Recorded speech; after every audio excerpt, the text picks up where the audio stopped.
Erik Weihenmayer, welcome to Troy Public Radio and Capital City Connection Television. Great, thanks. You are the 2019 Helen Keller Lecture Speaker on the Troy University main campus. I'm excited because you're an educator. I taught middle school English and math for 6 years. In fact, I could have taught forever, but I got this opportunity to be created an opportunity to be a full-time adventurer, to make my life in the mountains and in the rivers, and so I've been doing that for 20 years now. But yeah, I started out as a teacher, and I loved it. Erik, you're also a humanitarian, and when I say educator, you are still training people and teaching people what I would call adaptive mountaineering skills. Yeah, when I came down from Mount Everest in 2001, I started, along with some friends, an organization called No Barriers. And yeah, so what we do is we help people with challenges. In a way, I think that's all of us, right? We're all kind of in the No Barriers Club in one way or another, whether it's, physical challenges or emotional challenges, trauma, fear, anxiety, depression. We're all in that club in some way. And the idea of No Barriers is this map that we kind of use to break through those barriers, the way we lean in and kind of support each other and try to figure out how to get stronger as a community so that we can, not only break through the barriers in our own lives, but we can do something for the world, right? Not just be self-absorbed all the time with our own challenges. So yeah, that's been incredibly fulfilling work for me. Take us back to when you were a young teenager and a pivotal event happened when you were riding a handicapped accessible bus and the bus driver called you out. Yeah, I went blind at 14, probably around my freshman year in high school, the last traces of vision. I lost them that year. That was a pretty slow, terrible process of losing little bits and pieces of vision every day. And so when I went blind, even though doctors, parents, teachers were all trying to prepare me for it, I was not prepared. I felt like I just had gotten, hit in the head with a baseball bat, and so I wasn't using my cane properly. In fact, it's kind of funny because my mobility teacher used to say, "You're using your cane like a hiking stick," and I guess that would become sort of what I do anyway. So maybe that was telling. But they had me take a special bus for disabled kids, and I would constantly rail against this idea. I'm not handicapped. I don't belong on this bus. I should be on the regular bus with my friends. And at one point, the bus driver, he said, "Get out of the car." And I thought he was going to leave me on the side of the road. And he was the basketball coach too. And he took a basketball and he threw it, and it bounced off my head. And I was like really shocked. And what do I do in this situation? And then he retrieved the ball and he said, "Hey, this time I'm going to tell you when it's coming. I want you to put your hands out." And I put my hands out. I caught the ball, and he just said, "Hey, look, you got to stop fighting everyone. Let people in. Let people help you, because you'll learn to catch again, but you're not going to do it angry." So that was a great lesson that this guy that didn't have to talk straight to me, he took that opportunity, and I'm so glad he did. And what you have done with your life is, I would call you an elite athlete. You're a world-class mountaineer, mountain climbing instructor, rock climber, ice climber. You were a wrestling champion in high school. You kayaked the Grand Canyon, thinking you were the first blind person to do so, until you ran into someone named Lonnie, who was a farmer. What happened? Well, I just went through so much of my career being the first blind guy to do this and the first blind person to do that. And I had this idea to kayak the Grand Canyon. And when I went down there for a foray, like just an exploratory mission, just to kayak a couple of the big rapids, I got through some of those gigantic rapids. 20, 30-foot waves crashing over you from left to right and just so chaotic. And I thought, I don't think any blind person will ever do this unless I do. And that turns out my own ego, because there is a guy named Lonnie Bedwell who is this amazing kayaker. And he was a farmer from Duggar, Indiana. He learned to kayak by doing Eskimo rolls or combat rolls in his pond and on his farm. And he was just a total go-getter. So he went out and kayaked a lot of the Grand Canyon. And so there was another blind guy. And when I got over the shock of it, I thought, that's really what we're wanting here. I don't care about being the first to do this or that. I mean, what we're trying to do is spread this community, expand the community, to blow open the door of possibility to, change perceptions in our own minds and the world. And so this is a good thing. So anyway, when I went down the Grand Canyon, I invited Lonnie to go with me. And so it turned out to be an amazing experience because the two of us were two blind kayakers kayaking the Grand Canyon together and with our teams. And Lonnie and I learned a lot from each other because, we learned to kayak in different ways. So we had different styles and different demeanors, but yet we had the same mindset. It was really refreshing. Erik, that adventure is recounted in your book, No Barriers, with Buddy Levy, and the foreword is by Bob Woodruff. But No Barriers is about a blind man's journey to kayak the Grand Canyon, a great adventure book. One thing I noticed in that book is that you use your adventures to pioneer what I would call adaptive techniques to do these things. Can you explain that? Well, I'd almost say it's the reverse, because when you want to do these big things, I think you have to be kind of an engineer, or you have to at least be a pretend engineer or surround yourself with engineering type people that understand the process of how to move forward through barriers. When I learned to climb frozen waterfalls, for instance, climbing these vertical frozen waterfalls, you have these two sharp, heavy metal ice tools, and then you have points on your feet that are called crampons. And you're basically, kicking into the ice and swinging those tools at the ice. And like when I learned to ice climb, people said, well, you can't be blind and climb these frozen waterfalls because it's very delicate, these ice faces. You'll swing at the wrong place. You'll knock a huge chunk of ice off, or stalactite, something the size of a refrigerator will come down and crush you. So you got to know where to swing. And I found that with the help of some friends that I could learn to use my tool like an extension of my hand, or like using a long white cane, and I could delicately tap my tool against the ice face and feel for those little dishes, those little concave dishes, little weak spots in the ice. And I could feel through the vibration of the ice. There was a certain density that I was looking for and a certain sound that I was looking for. And I found that I could swing my tool at the right spot through the vibration, through the density, through the sound of the ice, versus seeing where to swing. And you don't discover that unless you just get out there and put yourself into these situations to sort of, I guess, pioneer your way forward. And I think as a blind person, or even anyone with a disability, you realize that you got to be a pioneer. You got to constantly be developing systems to be able to do things that maybe other people take for granted. But if you fall into this victim mindset, then you sit around waiting for the world to give you things or plop ideas in your lap. It's a long wait.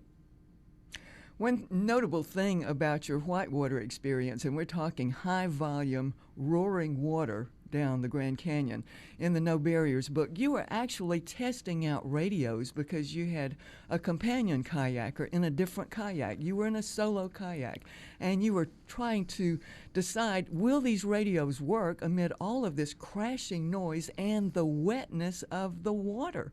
What finally happened?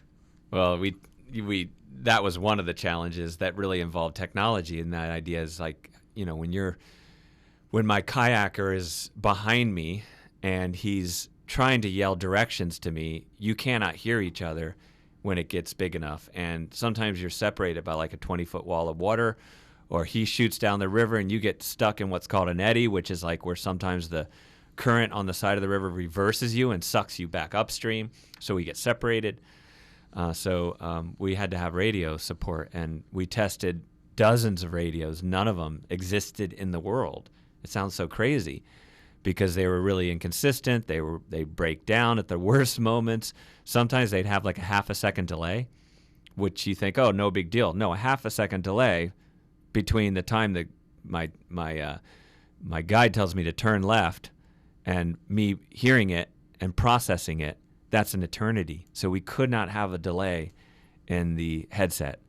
So we finally found this little company out of the UK that built these duplex radios that sort of were like cell phones, but worked off of Bluetooth. And they worked fairly well most of the time. So, bottom line, at the end of the book, you said you really believed you preferred mountain climbing. I like them both, I think. I don't think I have like a... Well, I guess I do have a favorite. Yes, I guess mountain climbing is my favorite, but that's probably because I started with climbing. After I lost my sight, I got brought rock climbing with this organization called the Carroll Center for the Blind. They had this recreational program for blind people. Once a month, they'd take us out horseback riding or canoeing or sailing, or one weekend they took us rock climbing. And I'd started doing that at 16 years old and just loved the feel of the rock under my hand and the problem solving of using my hands and my feet as my eyes and working my way from point A to point B up that rock face. So that was my first love as a blind person. And I think as we get older, I'm probably not different from others. You come back to your first loves. So rock climbing is really the thing I love the most. But yeah, kayaking, I trained and kayaked for 10 years and brought it to a pretty high level. And I still kayak a little bit recreationally. Speaking of mountain climbing, you're in an elite group. What is it, 150 people have summited the 7 highest peaks in the world. You're one of those. And the only blind climber who did that? So I was the only blind climber for a long time. And this is a really crazy story. I was over in Austria. I was rock climbing in the Dolomites, in the Austrian Dolomites, and we just picked this huge face that we're going to climb this day. It was like a 2,000-foot vertical face, and my friend and I started up this wall and got 1,000 feet up, and he said, "Erik, you're not going to believe this. There's another blind guy on this ledge." And this should have been in Ripley's Believe It or Not, because it's not every day you meet another blind climber on a rock face. But he was an Austrian guy making a film. You know, this film was like, look at this blind guy climbing this huge face in the Dolomites, and then another blind guy pops into his film. I mean, it's sort of improbable. And so we met, and we got to know each other, and we climbed together. And what Andy told me was that I inspired him to get after the 7 summits. So he was a massage therapist, and he started climbing full-time like me, worked his way around the world, and last year he finished the 7 summits. It was his 3rd try. He made it up to the summit of Everest. And so there's actually 2 blind 7 Summiteers now. Andy Holzer is the 2nd. And finally, the last story I want to touch on concerning mountains. You got married on Mount Kilimanjaro. How was that? Yeah, it was the 2nd of my 7 summits quest, and I wanted my girlfriend, fiance at the time, to experience mountains. So we brought her up Kilimanjaro. Along with my dad and a bunch of family members and friends. And yeah, we got married on the Shira Plateau at 13,000 feet. We had our friends built these rock altars, and we had like mountain flowers that they collected in these bouquets. And we had a Tanzanian minister who married us. And then we walked through the row of porters, and they threw rice at us. The thing was, they didn't know that you weren't supposed to use cooked rice, so it was like sticking to our hair and stuff. But still, the idea behind it was really beautiful to get married. I told my wife that the next day when we headed for the summit, it was like this, 20-hour day. That was our honeymoon. And what did she say? She said, "No, this is not a honeymoon. This is an endless nightmare." And so we've had some good leisurely trips since then to make up for that pretty lame honeymoon. Erik, I want to zero in on something. As an elite athlete, whom some people would call an adrenaline junkie, you know fear firsthand. Yeah. How do you deal with fear? How do you get through fear? And how do you use fear? I mean, the fear question, you could write books and books and books on this subject, right? And never, it's a science, it's an art, it's something I guess I've been studying my whole life. You know, when I was a kid and I had just gone blind, and I remember walking to the bus stop and with my cane the first time, and I mean, that was terrifying to the point of paralysis, paralyzing fear, crushing fear. And you try to figure out how to not live within those prisons, right? I guess the world puts us in those prisons. Sometimes the things that happen to us put us in those prisons, and then we put ourselves in those prisons. And so it's scary trying to break out of them. It's scary being inside of those prisons. So for me, I've always tried to break out and tried to figure out how to, live fully. That's a personal decision of how you do that. And so struggling with this fear thing is a part of it all. And I'm not immune to fear. I've experienced deep fear in my journeys in kayaking the Grand Canyon. But I think maybe if there is an answer, in a nutshell, over time, you work with a great team. You sort of pioneer those techniques and those systems. You commit to like taking the challenges and converting them into something bigger, something more positive, something with purpose. And you practice and prepare and iterate. And over time, those fears start to give way to a sense of awareness and focus, and sometimes bits of joy here and there, and love and emotion and friendship and all these great things that fear starts to give way to. And you create a space. Fear's kind of out on the periphery. It's still like lurking on the edges, but you've replaced that fear with something really, really beautiful. What seems to have happened as the culmination of many of your adventures is you turned that into service to others. I've referred to you as an educator and a humanitarian. You have an organization called No Barriers, the same name as your book, No Barriers. Yeah. It's become a movement. You are working with people with disabilities, teaching them to mountain climb, teaching them these adventure skills. How do you do that? Well, the way I look at No Barriers is it's a movement, of course, like you mentioned, and it's also a map, I think. It's a map, like kind of a messy map, like when you kayak a river, well, you don't just forge down the middle of the kayak or down the rapid, you'd get crushed, So you have to weave your way down, avoiding the rocks and the holes and the biggest waves, and you're kind of navigating this map. And I think that's the same way. I think our lives are kind of a messy map. And so we try to teach people how to build that map. Part of it is the mindset. Part of it is like looking at these universal things that we have to experience in that journey towards growth. What are those things that we have to kind of recognize along the way? And then we teach people how to kind of move towards purpose, and we call it our No Barriers Pledge. At the end of our programs, people take a pledge. People have written books and run marathons and climbed mountains and started nonprofit organizations. My friend Matt Burgess is a veteran. He was part of our Warriors program. He's not too far from here, but his pledge, after getting multiple traumatic brain injuries in the military and having an allergy to anthrax and getting depleted uranium poisoning and being sexually assaulted, just a guy who you'd say, if there's somebody who had a good excuse to crawl under a rock and say the world's a bad place, that's the guy that could do that easily, and you could rationalize it.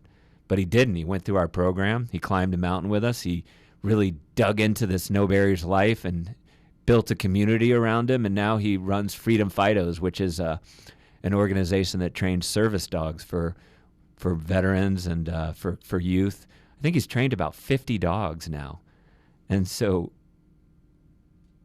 he's translated that challenge, all those challenges, into this purpose that benefits the world. So, his physical problems are still progressing, right? But That's just your shell. His mindset, his inner life is really thriving. I have read that you have a motto: what's within you is stronger than what's in your way. Is this what you teach? Yeah, I mean, like, people throw out these phrases, anything is possible, and, barriers are only perceived, barriers are only in the mind. No, I mean, anybody with a real barrier knows that those barriers feel pretty real sometimes. They're not just perceived, they're not just in the mind, they take on a real sense of substance and energy. But what we say at No Barriers is that the stuff, the light, the resiliency you can grow inside you can grow so strong that it's actually stronger than the barriers that exist out in the world. So a lot of our work is really teaching people to turn inward and build that sense of self and vision, and so that they can deliver that to the world. And then, those barriers aren't as big, they aren't as insurmountable when you have that inner self. I noticed you categorized people as quitters, campers, and climbers. What do you mean by that? Well, it was my second book I wrote with this guy named Paul Stoltz, Dr. Paul Stoltz. He studies resiliency and adversity. He's a Harvard PhD, just really incredibly smart guy that I got to team up with. And he has a global resiliency project, and he studied people around the world, and he came away understanding that people fall into these three categories. And we coined the phrase quitters, campers, climbers. Quitters, self-explanatory, but campers being maybe the most interesting group, which is so much of the world. You start out climbing, right? And you have this hope and excitement and adventure, and then things happen along the way. You lose belief in yourself or in the cause, or something debilitating happens, or something, you try something and you fall short, you get beat down, or you just get to a safe spot and you say, I'm staying right here. I just don't want any more pain in my life. And then what happens is you get shoved to the sidelines, and now you're stagnating, and all the potential that you can deliver to the world is eliminated. That's what we call campers. Climbers are kind of a rare group of people that figure out a way to continue to grow and evolve and explore and grow and attack challenges every day of their lives till the day they die. And that journey, that it starts to look different as you get older, right? I mean, like, I'm 51. I know I won't be climbing the tallest mountains in the world forever, but you just keep figuring out ways of challenging yourself in ways that are fulfilling and purposeful to your own life. So tell me, what's next for you? I leave in a couple days here for Ama Dablam. It's a 22,500 foot peak in the Himalayas. I'll be there for a month. I failed on this peak almost 20 years ago. The year before we went up Mount Everest, we tried Ama Dablam as a training climb, and we got in a terrible storm, ran out of food and fuel. A friend of mine fell and got pretty injured, and the climb turned into a rescue mission trying to get Erik, this friend of mine, down the mountain. So we're going back, giving it a second try, and want to finish those chapters in our lives. My life, just get this Ama Dablam done and stand on top of that beautiful peak. People say it's one of the most beautiful mountains in the world. It's maybe 10 or 12 miles from Everest.